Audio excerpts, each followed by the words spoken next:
Na entrevista da semana, vamos falar sobre proteção de dados. E quem conversa conosco é o gestor do Centro de Governança de Dados e Segurança da Informação Pessoal do TJMG, Giovanni Vilaça. Seja bem-vindo, Giovanni. Muito obrigado, Eduardo. Prazer estar aqui. Todo nosso. Giovanni, a LGPD está completando 4 anos. Queria saber de você que ações o TJMG tem feito para se atualizar e acompanhar aquilo que determina a legislação? Bem, o Tribunal de Justiça desenvolve um programa de proteção de dados, um programa bastante robusto que se inicia ali em 2019 e perpassa até o momento de hoje. É um programa de proteção de dados que é bastante robusto e de vanguarda no cenário nacional. Nós estamos ali próximo a São Paulo e Santa Catarina, que já começam a desenvolver um programa também bastante importante. E acompanhando isso, nós temos várias ações. Ações tanto de conscientização, mas também técnicas. É importante que a gente também trabalhe questões de conscientização, de capacitação, ou seja, a gente precisa trazer ao público o conhecimento sobre a Lei Geral de Proteção de Dados e também da resolução que dispõe sobre medidas mínimas de implementação dessas medidas no Poder Judiciário, que é a Resolução 363 do CNJ. Esses dados podem ser categorizados em seções diferentes, como dados sensíveis, anonimizados. Os dados pessoais são aqueles dados que identificam uma pessoa. O que pode ser isso? Um CPF, uma data de nascimento, qualquer informação que seja possível identificar uma pessoa é considerado um dado pessoal. O dado sensível também é um dado pessoal, porém a lei já traz o conceito de dado pessoal sensível, mas ao mesmo tempo exemplifica o que é.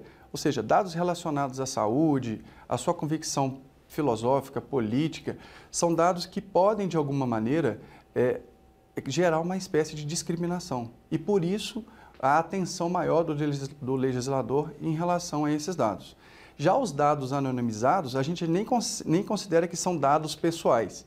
Uma vez que esses dados são, de alguma maneira, descontextualizados por técnicas administrativas ou até mesmo tecnológicas, a gente não considera, eles não são dados que podem identificar novamente uma pessoa.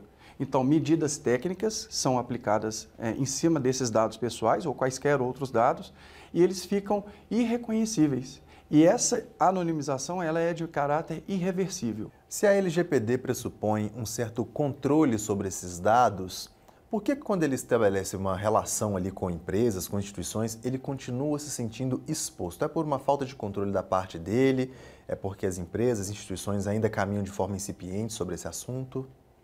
Exatamente. Assim, o Código de Defesa do Consumidor, ele representa, a seu tempo, lá em 1990, uma mudança de paradigma, porque tem uma atenção maior àquela pessoa que está no mercado, que está no comércio, adquirindo ou comercializando produtos e serviços. Bem, a Lei Geral de Proteção de Dados também, ela não pode ser olhada de um viés tão somente individualizado. Ela tem um caráter interdisciplinar muito grande, de maneira que a gente pode contextualizar a Lei Geral de Proteção de Dados com o direito do consumidor. De que maneira?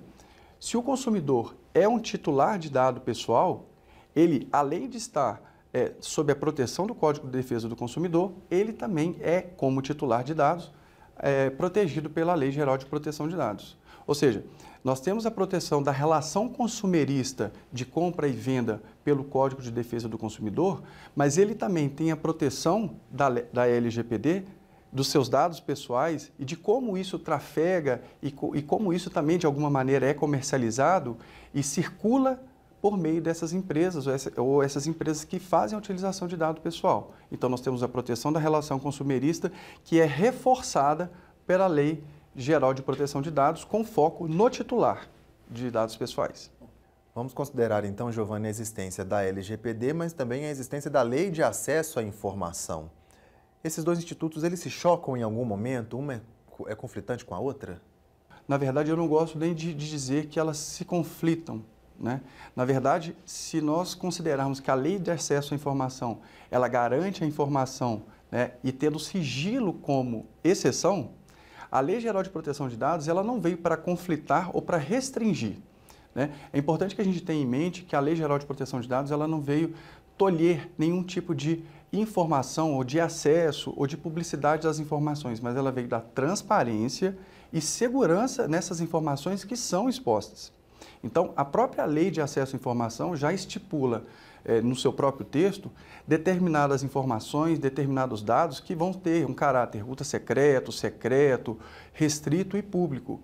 Porém, a Lei Geral de Proteção de Dados ela veio compatibilizar com a Lei de Acesso à Informação, dizendo: olha, aquele dado pessoal, aquela informação pessoal, ela é pública, mas de que maneira eu posso trazer ao mesmo tempo a transparência, a publicidade, mas com segurança para que esse dado pessoal, para que essa informação pessoal não seja mal utilizada. Então, ao mesmo tempo a gente garante, a Lei Geral de Proteção de Dados, ela garante a transparência e a segurança de que essa informação vai estar sendo disponibilizada ao público de maneira segura. Então, se uma instituição não protege, não cuida bem desses dados, desse usuário, desse cliente, desse consumidor, é uma violação? Ela pode ser punida de alguma forma? O que pode acontecer? Sim, a Lei Geral de Proteção de Dados, ela veio, digamos, para reforçar e para enfatizar esse caráter de proteção da privacidade, da liberdade de escolha e da liberdade informativa de expressão. Mas é importante que a gente diga que a Lei Geral de Proteção de Dados, ela faz parte de um arcabouço junto com o Código Civil, com o próprio Código de Defesa do Consumidor, com o Marco Civil da Internet, que já tem um olhar para esse tipo de proteção, a proteção não do dado em si, mas da própria pessoa.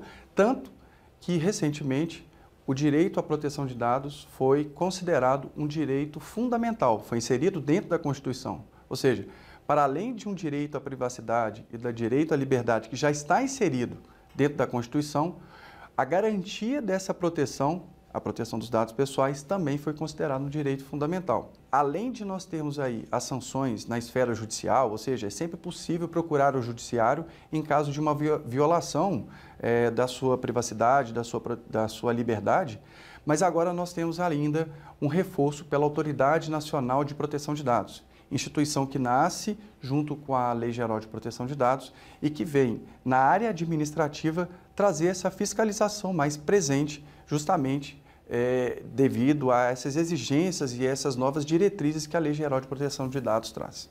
Ok, Giovanni, muito obrigado pelos esclarecimentos. Muito obrigado.